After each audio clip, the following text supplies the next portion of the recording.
I am so happy to be sitting here with you in your beautiful home, and the stack of your new books sitting over there. I know. With your gorgeous photograph on the cover. And just feeling really honored to be able to have this conversation so that you can tell, you can talk about what's been your passion for so long, I know, in the birthing of this book. My passion is to report in about my own journey of sexual awakening and healing and how it impacts others, not just me. So that was the impetus to write the book about the years of my life where I was very active in my with my husband to explore and cultivate the healing work specifically for women. Women have so many heartbreaks and passion center issues that they seem to carry around for the better part of their lives. If not lifetimes. If not lifetimes, what women inherit from their moms of unfulfillment, unhappiness, problems. And the work that I learned to do, and it was given to me initially, shifted me forever in my view of myself as a sexual being and as a woman. Because that was a confusing issue in my life. I didn't really understand how it all worked.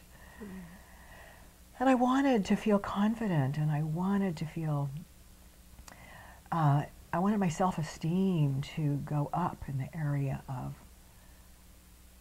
being a good lover and being fulfilled as a lover.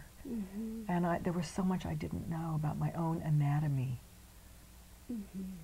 that I uncovered during these awakening years. So that's why I wrote the book, so that other women could make that same commitment if they wish to their awakening, to their deepest sexual soul. And I read the book, which was very, very enjoyable and informative and deeply moving. And as I'm hearing you speak right now, a big piece of what I got from that book was about the spiritual connection that can come through this deep sexual connection as well. That I think a lot of women don't have that experience either, or men for that matter. Or when they do, and the words come out so naturally if they're having a soulful sexual experience, oh my God, oh my God.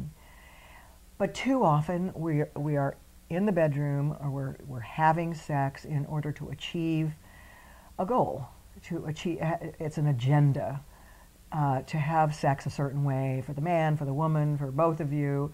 And there's not a lot of creativity in long-term relationships to evolve the depth of connection in the sexual arena. So and that always happened to me in my relationships, where after the newness wore off, I wondered where my passion was. And so did my husband wonder what happened to your passion.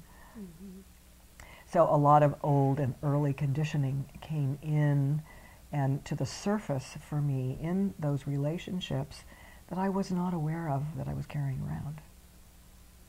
So this was a very healing experience for you. Oh, extremely. It really gave me a chance to look at my childhood conditioning about myself as a woman, about my body, self-image, and what I was expected to do as a lover. And I was always trying so hard to achieve that expectation that is given to us through the media. It's given to all men about how a woman should respond to the things that they do. And the truth is, we're not always going to respond that way, but we're not okay about it. Yes. So many people don't know what Tantra even means. Yeah, I know. Could you talk a little bit about that? I would love to, because that's one of the things I aspire to do, which is to shine light on a very beautiful and ancient body of knowledge called Tantra Yoga. So that's the first and most important thing, is to realize that Tantra is a yoga, and it came from ancient India. And it has been rebirthed here in the West in the last 25 or 30 years. And as everything does in America, it becomes like fast food. How long can your orgasms be? How long can he keep it up? How many orgasms can you have? And all that is stimulating and exciting and magnetizing for people, but that's not what Tantra Yoga is. Tantra Yoga is the ability to connect deeply on all the chakras in the bedroom, not just the second chakra and its achievements and its expectations and its goals. And how is that attained? What is the process? Well, I'll tell you how I learned to do it, and it was by being a student of yoga for many years.